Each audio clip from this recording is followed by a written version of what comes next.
Happy Diwali everyone to whoever's watching this on the 14th of November, and I'm your host Random Guy 12345, and today we're going to be taking a look at a lit anime. See what I did there? But anyways, we're going to be taking a look at Demon Slayer as requested by Krati Parshar. Now it's an amazing anime where I've watched up to episode 13. So yeah, I'll make sure to give my thoughts on wherever I've watched it now. So there are going to be spoilers ahead. With that out of the way, let's begin now, shall we?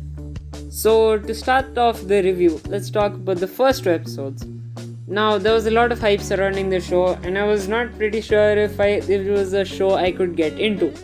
But then I started the first two episodes, and they served as an introduction to the story, but they weren't exactly amazing as I hoped it would be.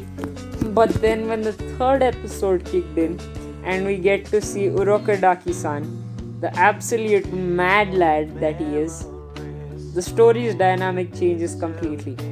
I mean, the dude is like All Might to Tanjiro, and Tanjiro is Deku. So, it's like a lot of, similarities that you can draw between these two amazing titles. So, yeah, you get, like, in one episode, you get a training arc, and then afterwards you get, and the training arc was lit, like, the dude was doing the One Punch Man push-ups, not One Punch Man push-ups, he was doing the One Punch Man workout. The man was like, I'm going to do the push-ups, I'm going to do the squats and all the exercises. But what he forgot was the training. He could have destroyed all these demons if he could have, maybe done the training a little bit more, specifically. But anyways, that's not the point. After that, we get to see Sabito and Makomo. If I butchered that name, I don't remember the names right. But then when the training kicks in, we see Tanjiro start off, he's really weak. And then the comedy aspect of it is actually great. I really appreciate that. And then afterwards, what actually happened was, the dude had to cut a boulder. Right? Like a boulder. And then afterwards, the fight with Sabito, and when he gets the string that he needs to cut to defeat an enemy. After he gets that, and after he slices the boulder, that's when things were okay, the first two episodes went the best, but now stuff's going to be amazing. After that, we get to go to the final selection arc, which I, consider it as a tournament arc because you're competing against other people to, be selected as a Demon Slayer. Sorry, but yeah, the tournament arc, dude, successful anime, two things. Tournament arc and training arc. Not specifically in that order, but they make up some beautiful shonen titles. And the fights that were present, and when we got to see Tanjiro in action against the first morphed demon, the total concentration breathing water form was, oh my god, it was like Hamon but with swords and better design. That's the only way I can explain it. It was beautiful. And then after that, he defeats him, we get the whole backstory, like Uroka Daki-san is a Giga Chad who can defeat all these demons, and now he's retired because, he retired. And then afterwards he defeats him. Tanjiro defeats the mock demon, and the demon, he had a backstory which was, kind of deep.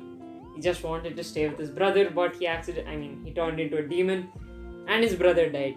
So yeah, that was pretty sad. That was pretty deep looking at it from a story perspective. So yeah, after that we get to the first proper demon hunt which Tanjiro takes place in. The action in that is, oh my god, too good.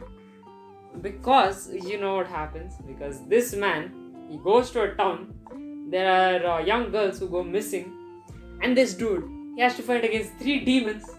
He goes underwater, goes into the road, which is a swamp basically for the demon.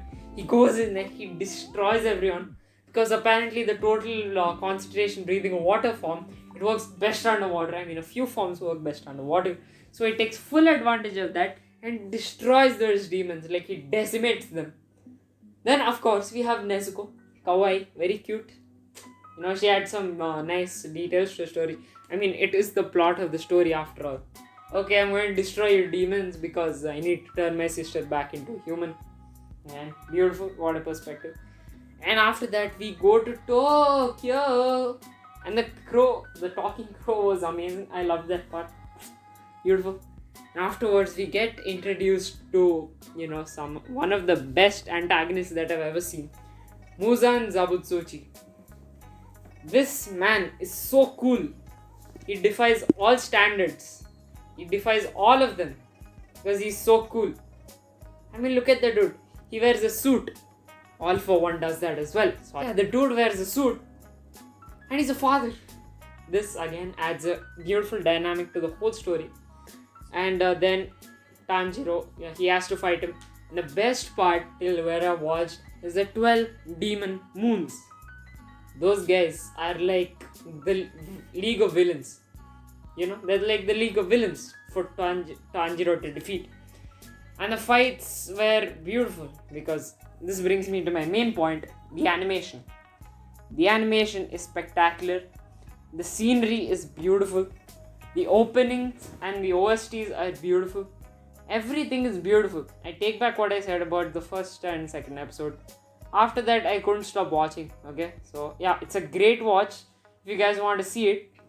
And that closes my review.